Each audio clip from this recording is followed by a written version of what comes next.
Voilà, Moraltaï Parashat Vayeshev, première partie.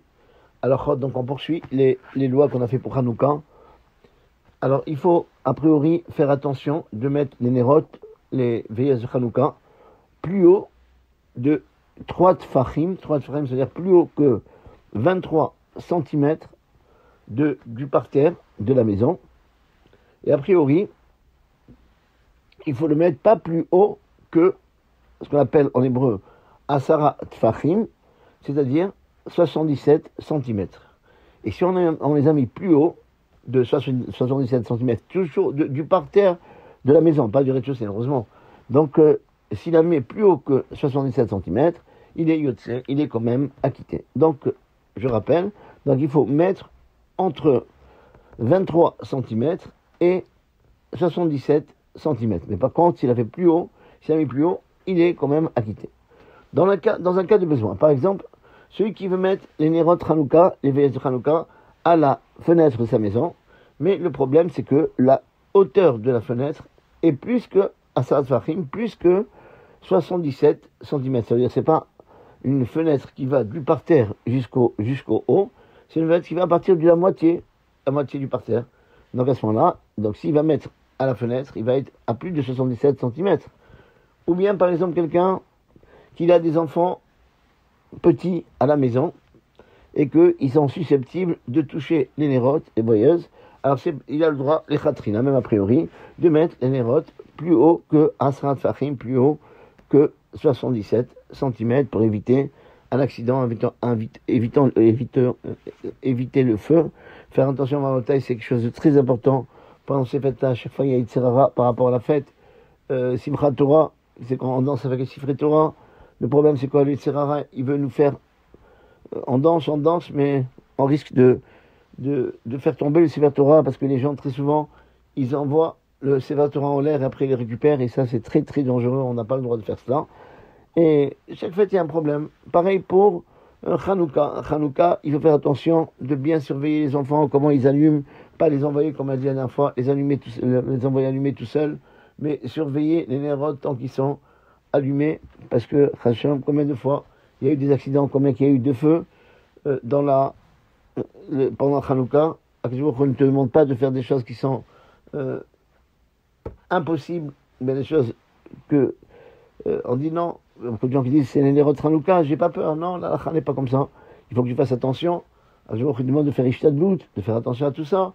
Il y a une maison il y a 2 ans, je pense, à New York, qui a été complètement brûlée. 7 personnes, ils sont niftarim. Donc faire attention. C'est marqué dans la halakha. On verra peut-être plus tard. Comme quoi, les nérotes du Beth Knesset, à la synagogue, dès qu'on sort de la synagogue, même si on n'est pas resté une demi-heure, pour la synagogue, on peut les éteindre avant. C'est mieux de les éteindre que de les laisser allumer comme ça, sans aucune surveillance. On ne va pas savoir qu'est-ce qui se passe. Voilà. Pendant nos jours de fête, le Yitzhara, il est très fort. Il veut nous troubler la fête. Regardez ce qui s'est passé cette année, le 7 octobre, le jour de Simchat Torah. Simchat Torah et Shabbat. Plus la Kedusha est grande, plus la Touma est plus grande, l'impureté est plus grande. C'est quand même marqué. Le Midrash, il nous dit, le Yitzhara, c'est comme une mouche. La mouche, elle a tiré vers quoi? Vers le miel ou bien vers la poubelle? Vers le miel. Ah, c'est pour ça que c'est pareil. Quand on est dans le miel, quand on est dans la Torah, il veut tout nous faire pour nous enlever cette simcha-là. Et que nous, on veut rester dans cette joie. Alors faire attention à tout ça. Quand il y a des enfants, faire attention de bien les surveiller, de ne pas laisser les nérotes, les veilleuses tout seuls, ne pas les envoyer allumer tout seuls. Les nérotes, ils ne peuvent allumer qu'avec la surveillance des parents. Alors, a priori, donc quand on doit allumer les nérotes Hanouka, a priori, on doit allumer les veilleuses de Hanouka juste après la sortie des étoiles. Et même, on a dit, des gens qui étudient dans les collèges, dans un endroit de Torah, que toute leur journée, ils étudient la Torah, et qu'ils ont l'habitude de sortir et de retourner chez eux, du Beth Midrash, de la maison d'études, très tard, eh bien, ils doivent, pendant Hanouka, s'arrêter de leur étude plus tôt pour allumer les nérotes de Hanouka en leur temps, tout de suite après cet Akoravim, tout de suite après la sortie des étoiles. Ça veut dire que c'est tellement important que même celui qui étudie la Torah toute la journée, il doit s'arrêter pour pouvoir allumer les nérotes Hanouka en leur temps, ça veut dire au moment de cet Akoravim, au moment de la sortie des étoiles. Alors, si quelqu'un, il n'a pas allumé les nérotes au moment de la sortie des étoiles, eh bien, il ne doit pas dire, puisqu'il a été à mitzvah, c'est pas grave, c'est fini. Donc, il doit s'efforcer au moins d'allumer pendant la première demi-heure proche de la sortie des étoiles. De toute façon, diavad, a posteriori, donc, quand on est vraiment dans le besoin, il peut allumer les nérotes Hanouka, durant toute la nuit, comme on va expliquer dans les paragraphes après. Donc, celui qui est arrivé, je pense qu'on a fait, c'était à la mais je répète quand même, celui qui arrive à la maison chez lui très tard le soir et que la famille, elle dort, tout le monde dort, donc, et lui, il veut allumer. Donc, il doit réveiller au moins une personne des membres de la famille afin de le faire écouter la bracha de Leadlik Ner Chanukah. Et s'il ne peut pas les réveiller, parce qu'ils ont bien un rapport à un sommeil très très dur, et qu'il peut réveiller personne, ou bien quelqu'un qui habite tout seul et qui a personne avec lui, d'après Rav Yosef, il doit allumer Nerot Chanukah tout à fait normalement, avec bracha, bien qu'il est tout seul. Et d'après Rabbi Meir Mazouz, on a dit la semaine dernière, que c'est seulement dans le cas où il allume à la porte ou à la fenêtre, qui donne au domaine public, à ce moment-là, il peut faire la bracha parce qu'il habite tout seul. Donc il n'y a pas chez lui ce qu'on appelle Pirsum Menissa, propager le miracle, à moins qu'il allume à la porte à l'extérieur, pas à l'intérieur, parce qu'à l'intérieur que lui. Donc c'est rien. Donc il monte à l'extérieur, ou bien qu'il allume à la fenêtre, parce qu'à ce moment-là, les passants, ils vont voir notre Hanouka, et ça sera pour lui sa façon de propager le miracle. Mais si il allume chez lui, à la maison, à l'intérieur, pas à la fenêtre, et pas à la porte à l'extérieur, il doit faire la dlaka, l'allumage, sans bracha, sans bénédiction. Ça, c'est d'après le Rav Meir Mazouz. Rappelez-vous qu'à Yosef, même pour quelqu'un qui habite tout seul, il doit refaire l'allumage, il doit refaire tous les brachot chez lui, même s'il allumait à la synagogue, la soirée, il doit refaire, sauf s'il est tout seul, il ne refera pas une deuxième fois la bracha de Sheikhianou, puisque la bracha de Sheikhianou, elle était pour la fête et pour l'allumage. Donc dans ce cas-là, il ne refait pas cette bracha. Donc si le père de la maison, ça veut dire le responsable de la maison, il s'attarde d'une façon fixe. Et ça veut dire que c'est un monsieur qui rentre toujours très tard. Il ne travaille pas très tôt le matin, par exemple. Il travaille surtout dans la nuit. Et qu'il n'arrive chez lui tous les soirs qu'une heure ou 2 heures après le temps de la Daka. Ou bien, voilà. Donc les Benabaït et les membres de la maison, ils n'ont pas besoin d'allumer à sa place, mais ils ont le droit d'allumer, d'attendre jusqu'au moment où il vient chez lui à la maison. Mais c'est seulement dans le cas où il va arriver quand même quand les enfants ils sont réveillés. Mais lorsque il est obligé d'arriver à une heure tellement tardive que tous les enfants ils dorment, tout le monde demande à sa famille dort, eh bien c'est mieux de nommer sa femme qui soit son envoyé ou sa représentante pour allumer les veilleuses de Hanouka juste après Tzedek Koravim, juste après la sortie des étoiles. Donc, au moment de Hanouka, c'est bien de commencer la prière de Harvit dans la communauté, juste après, pas attendre jusqu'à Tzedek Koravim, la sortie des étoiles, mais c'est bien de commencer juste après la Shkia, juste après le coucher du soleil, pour que la Keïla, la communauté, puisse retourner chez eux à la maison et d'allumer le plus possible proche de Tzedek Koravim, proche de la sortie des étoiles. Et il faut faire attention que lorsque il arrive chez lui à Harvit, et si l'heure de Tzedek Koravim, l'heure de la sortie des étoiles est arrivée, eh bien, avant d'allumer, ne pas oublier de refaire le Kriyat Shema, la lecture du Shema, et après allumer les Nerot Hanouka, les veilleuses Hanouka, parce qu'on a un principe qui dit Tadir, Tadir, quelque chose qui est plus fréquent et moins fréquent. Le plus fréquent il passe avant, donc on a plus le schéma, il est plus fréquent que l'allumage de Hanouka. En plus, ce schéma, c'est une mitzvah de la Torah. Hanouka, c'est pas une mitzvah de la Torah. Donc c'est pour ça qu'on doit d'abord faire le schéma. Si on a pris seulement après la Shkia, après la sortie des étoiles, le coucher du soleil, et après, ce n'est qu'après qu'on va, après, allumer la Hanoukia. Même celui qui n'a pas eu le temps de prier au moment du coucher du soleil, il doit de toute façon faire Arvit avant d'allumer les veilleuses de Hanouka, parce que, comme on a dit tout à l'heure, la tfila de Arvit, après de Arvit, elle est plus fréquente que l'allumage de Hanouka, et toute mitzvah qui est plus fréquente, eh bien, elle passe avant. Attention, mais tout ça, au moment où il se trouve dans la demi-heure, à partir de la sortie des étoiles, puisqu'on a dit, il vaut mieux allumer la sortie des étoiles. Après, si on a raté, on est dans la demi-heure, c'est pas grave. Après, on compte toute la nuit. Mais d'abord, si on est dans la demi-heure, à partir de la sortie des étoiles, et que il y a un risque que si, le temps qu'il va prier vite, eh bien, la demi-heure va passer. À ce moment-là, dans ce cas-là, il vaut mieux allumer dans la demi-heure, après la sortie des étoiles, et donc, il doit, dans ce cas-là, faire allumer les nérotes en leur temps, dans la demi-heure, et après, il fera Arvit. Celui qui a un minyan kavua, un minyan fixe pour la prière d'Arvit, par exemple, il a un minyan tous les jours, 1 heure, il rentre pas tôt. Maintenant, surtout maintenant, c'est pas tout le monde qui peut faire Arvit à 4h30 ou 5h moins quart. Il a un minyan de Arvit tous les soirs, 1 heure ou 2 heures après, cet akoravim, après la sortie des étoiles. Par exemple, celui qui se trouve il étudie le soir, il se trouve dans un shiur de Torah, et après, donc, en faire vite.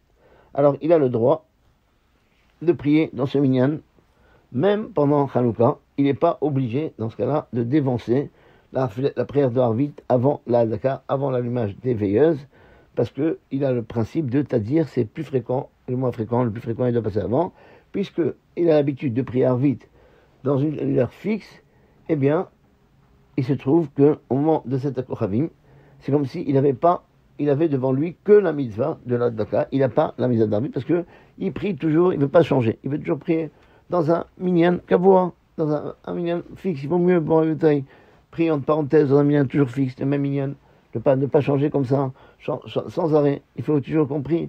N'oubliez pas qu'on a marqué que depuis le Chorban Beth Amikdash, la destruction du Beth Amikdash, il y a un mur de fer entre nous et Hachem, et donc il faut, par la tefila, enlever ce mur de fer.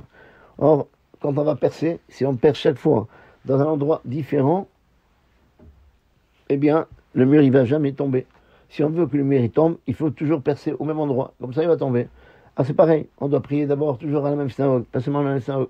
Prier au même endroit. Il faut avoir sa place pour commencer, pour faire l'amida. Et à plus forte raison, donc, essayer de prier toujours à la même communauté, pas changer de communauté sans arrêt. Voilà. Alors, 1 demi-heure avant la sortie des étoiles. On n'a pas le droit de commencer un travail ou bien une séouda, un repas fixe, c'est-à-dire manger du pain, plus de 56 grammes, jusqu'au moment où il allume les nérotes de Hanouka, parce que il y a un risque qui va être entraîné dans le travail qu'il est en train de faire, il veut continuer, ou bien il va, à plus forte raison, dans le cas où il est en train de manger, on sait que le Yetzirah de la bouffe, de la nourriture, il est très fort, et donc il va oublier d'allumer les nérotes Hanouka. Et dès que le Zman, le temps de l'allumage est arrivé, c'est-à-dire à partir de la sortie des étoiles, même étudier la Torah, c'est interdit jusqu'au moment où il allume les nérotes Hanouka. Donc vous voyez la différence entre manger, travailler, ou bien étudier la Torah pour manger, ou bien commencer un travail, c'est 1 demi-heure avant l'heure de l'allumage. Par contre, par rapport à étudier la Torah, c'est pas 1 demi-heure avant, c'est juste quand le moment d'allumage est arrivé, c'est à ce moment-là qu'on n'a plus le droit d'étudier, il faut s'arrêter pour pouvoir allumer la Hanouka. Encore une fois, tout dépend des cas de figure. En général, c'est comme ça la halakha, mais des fois, on permet à quelqu'un de continuer à étudier.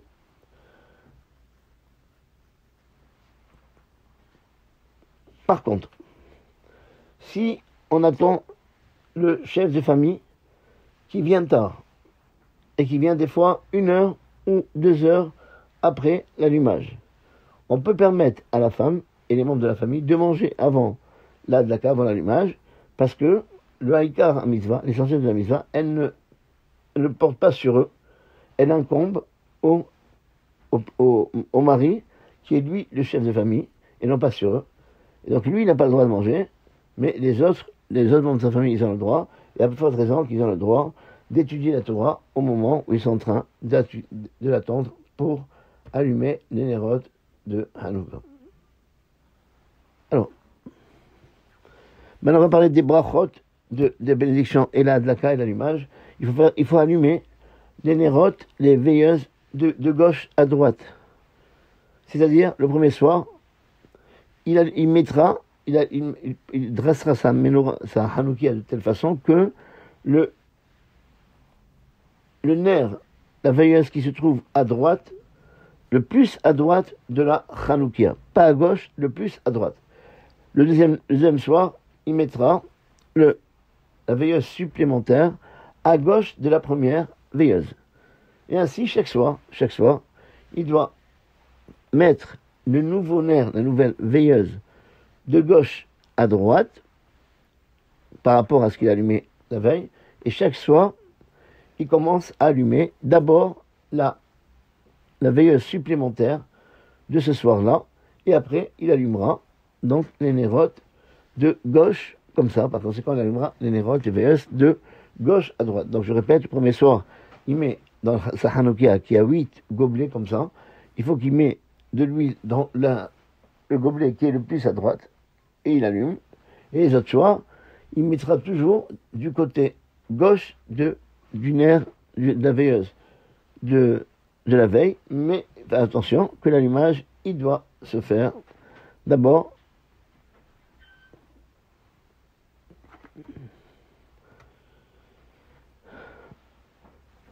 de gauche à droite. Donc l'allumage de gauche à droite. Voilà. Donc, résultat des courses, on va dire comme ça.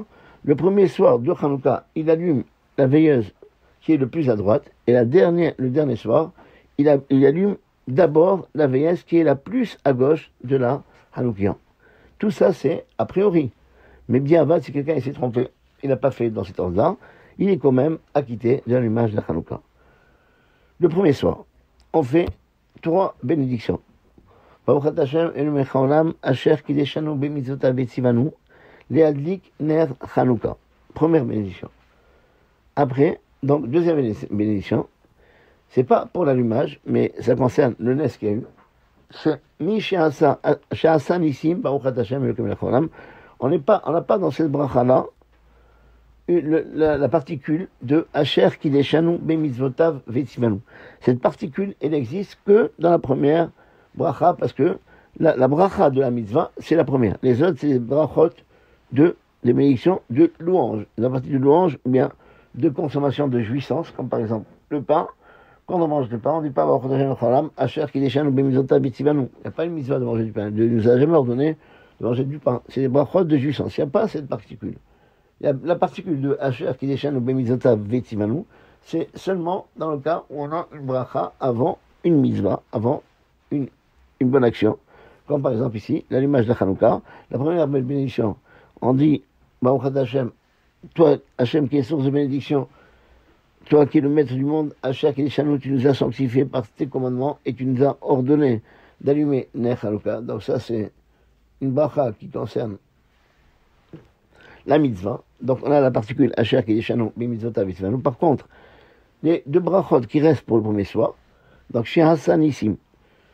Alors je traduis qu'il a fait Hachem des miracles, lavotenu à nos parents, Bayamim Mahem, dans leur période où Bazman Azé, et même de Bazman Azé, la traduction simple, c'est quoi Bazman Azé? Bazman Azé, ça veut dire qu'Hachem il a fait à leur période et dans cette date-là.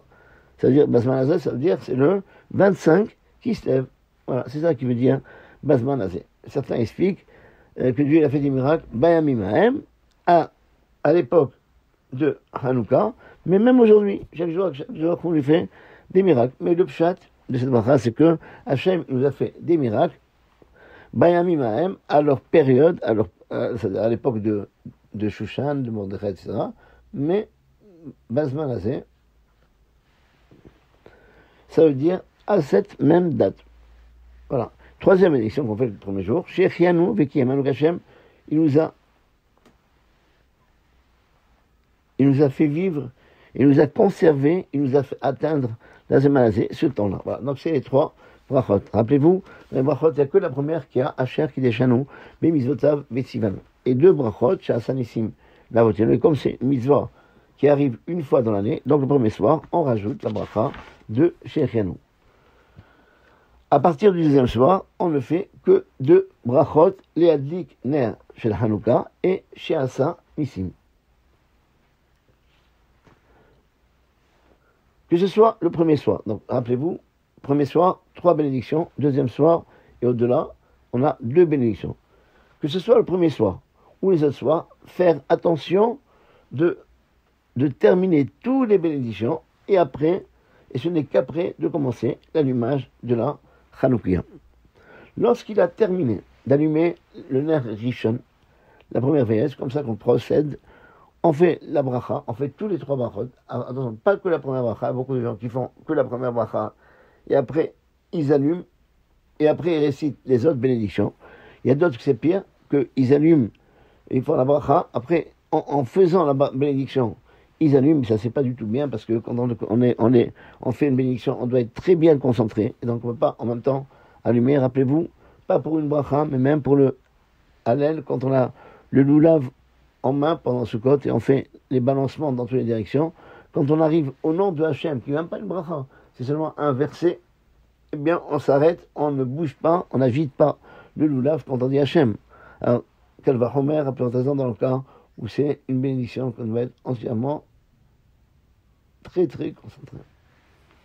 Alors, donc, ne pas oublier, on a la manie, dès qu'on a terminé la première bracha, on va allumer. Non, il faut attendre jusqu'au moment où on a terminé les brachot pour allumer.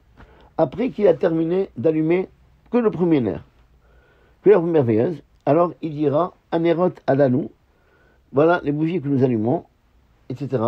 Et en récitant ce texte-là, il continue l'allumage des nerot.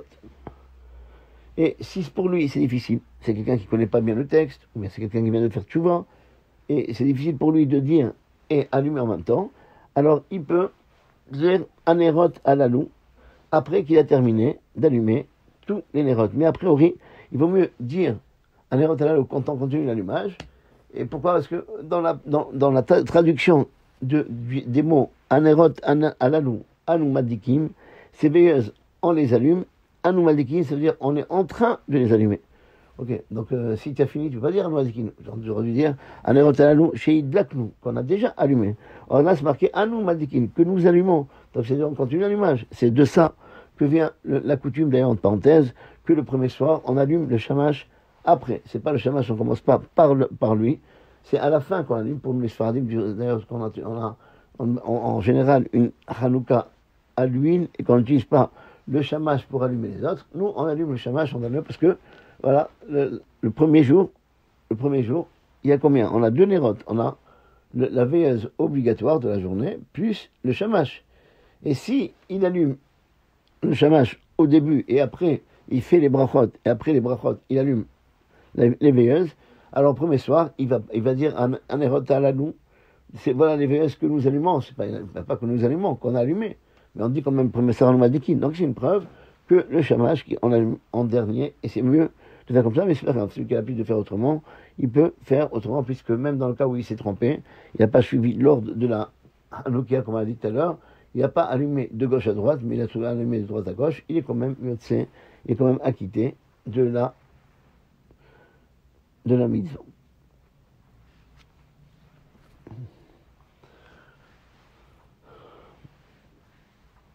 Il y a certains qui font attention de réciter le texte Anerot Alalou dans une formulation concise où il y a seulement 36 mots. À part les mots Anerot Alalou. Vous comptez, dans leur texte, ils n'ont que 36 mots pour faire une allusion au nombre de Nerot de veilleuses qu'on allume pendant les 8 jours de Hanouka, qui est donc 36, puisque on a en tout 44 bougies, mais 44, il faut enlever le shamash. le shamash, donc il y a 36 bougies, plus le shamash, ça fait 44, mais le nombre de bougies obligatoires, à part le shamash, eh bien, c'est 36. Rappelez-vous qu'on a dit plusieurs fois que le shrout, la fête de Hanouka, elle vient par le mérite de Léa, et Léa, parce qu'elle elle a pleuré jusqu'au moment où elle est devenue, elle a obscurci sa vue, elle a obscurci sa vue pour ne pas épouser un rachat tellement qu'il a pleuré. Hachem lui a dit, toi, tu as obscurci ta vue, tu vas donner au Ham Israël une fête qui s'appelle Hanouka, au moment où la journée est la plus obscure. C'est le moment où la nuit elle est la plus longue. N'oubliez pas que le Shabbat de Hanouka, c'est le Shabbat le plus court. Eh bien, il lui a dit, tu vas avoir le shrout de donner au Ham Israël la fête de Hanouka. C'est pour ça que si vous comptez la valeur numérique de Léa, la matriarche, Léa, c'est égal à 36. C'est les bougies qu'il nous a données. Et rappelez-vous que Rachel, on a eu par son shrout, par le mérite, la fête de Rosh Chodesh. C'est pour ça que le moussaf qu'on fait à Rosh Chodesh, il commence par Raché Chodashim, les têtes de mois, les Amecha, Natata. Tu as donné à ton peuple. Et donc, si tu vois les initiales de ces mots, Raché Chodashim, les Amecha, ça fait le mot Rachel, parce que c'est Rachel qui a donné la fête de Léa, parce que, de Rosh Chodesh, parce que la lune est très belle, comme Rachel, et Rachel faisait belle pour son mari. Voilà, c'est important qu'une femme, elle est belle pas quand elle sort dans la rue, et quand elle est à la maison, c'est un chiffon, Shalom, donc il faut qu'elle soit bien pour son mari. Et c'est pour ça que Rachel l'a compris, et donc on sait que la beauté, la lune était très belle. On a dit, quand il y a eu la Akedah de Israël, on a dit, les Malachim, les anges, ils ont dit à Hachem, Anati en l'âme, que le monde ne soit pas béli à rien, sans la lune. Israël ressemblait à la lune tellement qu'il est blond, qu'il était bon, tellement qu'il était beau, tellement qu'il était beau. Et c'est pour ça, d'ailleurs, en parenthèse, c'est pour ça que nous, on a la coutume, quand on fait Birkat Alevana, la prière de la lune, on rappelle le shrout de Yitzhak, on dit, Ya Yitzhak. Pourquoi on parle de Yitzhak? Parce que Yitzhak, il était, les Malachim, pour défendre Yitzhak, ils ont dit qu'il est aussi beau que la lune.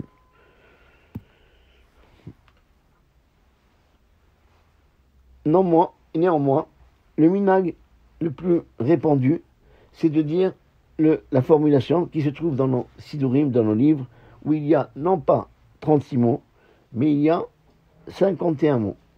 Et c'est comme ça qu'on avait l'habitude de faire dans toutes les maisons des Sfaradim, bien qu'il y a des gens qui faisaient le noussar de 36 mots pour rappeler le shrout de Léa et le nombre de bougies qu'on allume, de veilleuses qu'on allume à Hanouka. Alors, après un érot à la loup, on a l'habitude de dire le Mizmor Shir Hanoukat Abayit David, et certains ont l'habitude de dire le Lamnatseach Bin Ginot. Voilà, donc voilà, l'habitude de tous les Sfaradim en général, c'est de dire le Mizmor de Shir Hanoukat Abayit David. C'est bien, et il est vivement conseillé que la femme et tous les membres de la maison, qui soient, bien que le père c'est lui qui a la mise d'allumer, de rester debout à côté de leur père au moment de la bracha et au moment de la hadaka de l'allumage. Néanmoins, dit Avad, à passage heureux, ou bien zakat de besoin, on est acquitté même dans le cas où il n'était pas présent pendant l'allumage. C'est pour ça qu'il ne faut pas se battre avec les aumôniers dans ceux qui font le service militaire, ou bien quelqu'un qui fait des études, il n'y a pas besoin de se battre pour allumer la Hanouka. Il n'y a pas de mitzvah d'allumer la Hanouka. À partir du moment où on a la Hanouka, il y a quelqu'un qui est célibataire et qui allume, il y a quelqu'un qui allume la Hanouka pour lui, il est acquitté même s'il n'était pas présent. Donc ça ne sert à rien de faire des batailles pour rien. Il n'y a pas une mitzvah d'allumer, il y a une mitzvah que dans une famille, il y a un Hanouka allumé. Rappelez-vous, la Hanouka, c'est comme la mezouza. De la même façon que la mezouza, on a une obligation d'avoir un porte mezouza, mais c'est pas obligé que tous les membres de la maison ils soient là au moment de la pause de la mezouza. C'est pareil pour la Hanouka. Quelqu'un qui ne voit pas, s'il est marié, alors c'est bien que sa femme, elle allume le ner Hanouka, la veille de Hanouka, et c'est elle qui fera la bracha. Mais dans le cas où il n'est pas marié, et qu'il a une maison indépendante qui lui appartient, alors il peut allumer et faire tous les brachot, comme ça, parce que même celui qui ne voit pas, il a l'obligation de faire tous les mitzvot, tous les mitzvot, et que même s'il ne voit pas, donc on va dire, il n'y a pas pour lui la propagation du miracle, mais en tous les cas, quand il allume, il y a la propagation du miracle pour les autres. Et donc, c'est pour ça, c'est ça qui lui permet d'allumer les nérotes de Hanouka. Mais il vaut mieux que lui-même il profite, c'est pour ça que quand il est marié, il ne voit pas, il vaut mieux demander à sa femme d'allumer les nérotes de Hanouka. Il faut allumer les nérotes de Hanouka à l'endroit où on les a posés. C'est pourquoi, si le Baal Habayit, si le maître de maison, il était malade, et qu'il ne peut pas se lever de son lit pour allumer les veilleuses de Hanouka, il n'a pas le droit de demander à quelqu'un de lui amener les nérotes Hanouka, les veilleuses de Hanouka, devant son lit, et après, de déplacer quand il est allumé à un autre endroit. Non, il faut allumer les nérotes à l'endroit où ils vont être placés. Et c'est pourquoi, dans ce cas-là, dans le cas où quelqu'un est malade, il ne peut pas se lever de son lit, il doit nommer une autre personne, un chaliach, une personne, même qui n'est pas membre de sa maison, pour allumer, pour lui, les veilleuses de Hanouka, à l'endroit où il veut les poser. Et le chaliach, celui que le maître de maison a nommé, c'est lui qui fait la mitzvah, donc c'est lui qui fera la bracha, et non pas le maître de maison. Si quelqu'un est âgé, ou bien un malade, qui nomme un chaliach, quelqu'un pour allumer les nérotes Hanouka à sa place, si le chaliach, ça veut dire celui qu'on a missionné pour allumer Hanouka, c'est un des membres de sa maison, et que lui-même, il est acquitté par l'allumage de la Hanouka chez lui à la maison, alors le chaliach, celui qu'on a envoyé, il fera toutes les bénédictions. Mais par contre, si lui-même, il n'est pas acquitté par cette mitzvah-là, par exemple, quelqu'un qui vit seul, ou bien il a confiance en son voisin, il demande à son voisin, ou un proche de la famille, de venir, qui n'habite pas là-bas dans cette maison-là, on lui demande d'allumer les nérotes de Hanouka, les veilleuses de Hanouka, alors chez le chaliach, c'est celui qu'on a nommé, c'est à lui de faire la brachot, les brachas, seulement la bracha de Léadlik, Ner Shel Hanouka, seulement cette bracha-là, est allumée, et la bracha de Sheasanissim, et la bracha de Shechianu, c'est le maître de maison qui doit la faire. Donc vous avez bien compris. Si on nomme quelqu'un qui dort dans la maison, même c'est un enfant qui est célibataire, ou bien même un enfant marié qui vit dans la maison encore paternelle. Voilà. Alors si on le nomme, lui fait tous les brachot. Mais par contre, si on nomme quelqu'un d'autre, un étranger, pour allumer les nérotes Hanouka, eh bien cet étranger, lui, fera que la première bracha. Et par contre, la bracha de chez Hasanissim et la bracha de chez Shechianu, c'est le Baal Habayit qui doit le faire. Par contre, si pour le Baal Habayit, le maître de maison, c'est difficile pour lui de faire la bracha, eh bien le chaliach, il peut faire tous les brachot et l'acquitter de son obligation, parce que par le fait de Shomer Akirone, celui qui écoute, c'est comme s'il faisait, mais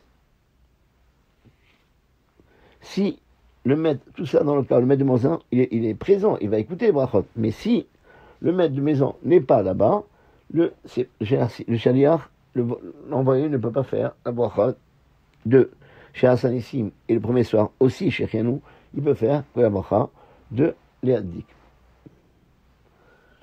C'est très bien de dire, c'est une très grande sgoula, mais ne ratez pas cette sgoula, c'est quelque chose de très important pour être gardé, pour être gardé par Hachem, de dire tous les soirs de Hanouka, après l'allumage, 7 fois, Vinoam, voilà, Vinoam, c'est le dernier verset, je pense, du psaume 90, et après le psaume 91, 7 fois, et chaque fois,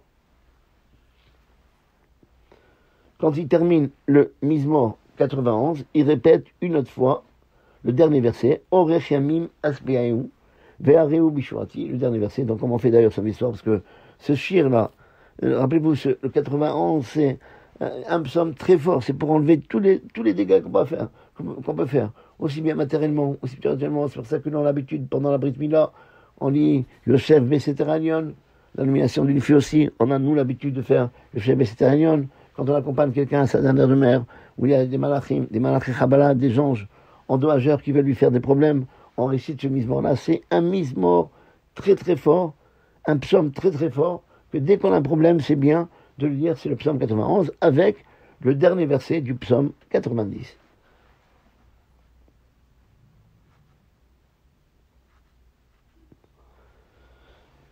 Et il est ramené dans le livre du Tashbatz, qui était un des petits élèves de Maram et Rothenburg, que Mathétia lui-même est né, le Hashmonaï, donc celui qui a combattu contre les Grecs, et ses enfants, lorsqu'ils allaient en guerre, ils disaient ce mismor, ce psaume-là, 7 fois, et ils gagnaient le combat. Et c'est pourquoi tu vois que si on compte le nombre de mots qu'il y a depuis Vi Noam jusqu'à Orech Yamim, il y a en tout 124 mots. Et lorsqu'on reprend, on répète une autre fois le verset Orech Yamim qu'on fait, c'est-à-dire Motsai Shabbat, samedi soir, on répète Orech Yamim, le dernier verset du 91 deux fois, ça fait 129 mots.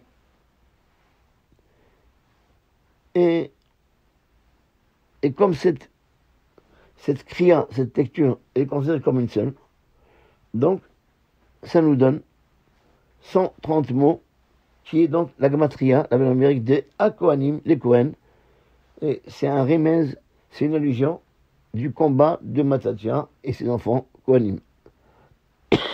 Et c'est pourquoi dans Vinoam, il n'y a pas la lettre Zayin. C'est la seule lettre qu'il n'y a pas. Et dans tout le Mizmor, le Yosef Besséter, dans tout le Mizmor, même y compris le verset qu'on y a dans Vinoam, il n'y a pas la lettre Zayin. Pourquoi? Pour nous apprendre que celui qui lit 7 fois ce Mizmor-là, il sera, Be'ezrat Hashem, sauvé de tous les armes. Donc, on va faire attention, plus cette année, on a un problème de guerre, etc., de bien lire ce Mizmor comme il faut pour la tzala de tout le clan d'Israël, dans le droit où il se trouve. Donc, sur ça, il n'y a pas de zaïn dans ce Mizmor, il n'y a pas celui qui lit ce Mizmor comme il faut. Il est sauvé de tous les gens qui veulent nous tuer, qui veulent nous faire du mal, etc. Donc voilà pourquoi il n'y a pas le zaïn. Et je rappelle qu'il y a 7 semaines aussi dans l'année, ça, bon, je dis, on n'a pas le temps de voir tout ça. En tout cas, il y a 7 semaines de l'année où on ne fait pas ce Mizmor. Et c'est pour ça qu'il y a le zaïn qui manque, on dit, voilà, il y a 7 semaines, on ne fait pas nous comme les Mekoubanim qui, toutes les semaines, ils font le Yosef Besséter Elyon, même dans le cas où ça tombe, il y a la fête dans la semaine. Nous, on a l'habitude, quand il y a une fête dans la semaine, on ne fait pas le Yosef Besséter Motsai Shabbat, on le fait que dans le cas où la fête tombe Shabbat, sauf Pessah, parce que Pessah, même si elle tombe Shabbat, l'interdiction de travailler, elle existe déjà le vendredi. Ça veut dire qu'en clair, on ne fait pas ce Mizmor quand il n'y a pas 6 jours de travail. Et donc, quand c'est en Pessah, on a 6 jours, on n'a pas 6 jours de travail, puisqu'à partir, même si ça tombe Shabbat, parce qu'à partir du vendredi après-midi, comme on faisait le sacrifice de Pessah, la veille de Pessah, donc les gens, ils n'avaient pas le droit de travailler parce qu'on faisait leur korban, le sacrifice, et c'est pour ça donc, quand ça tombe Pessah, même quand ça tombe Shabbat, on ne fait pas la veille de Motsai Shabbat, Shuvah Hashem. Par contre, dans toutes les autres fêtes, si ça tombe Shabbat, on le fait. Voilà. Donc, on va arrêter là pour aujourd'hui. J'essaierai de terminer le cours de Hanouka dans la semaine pour que vous ayez tous les halachot de Hanouka pour la fête.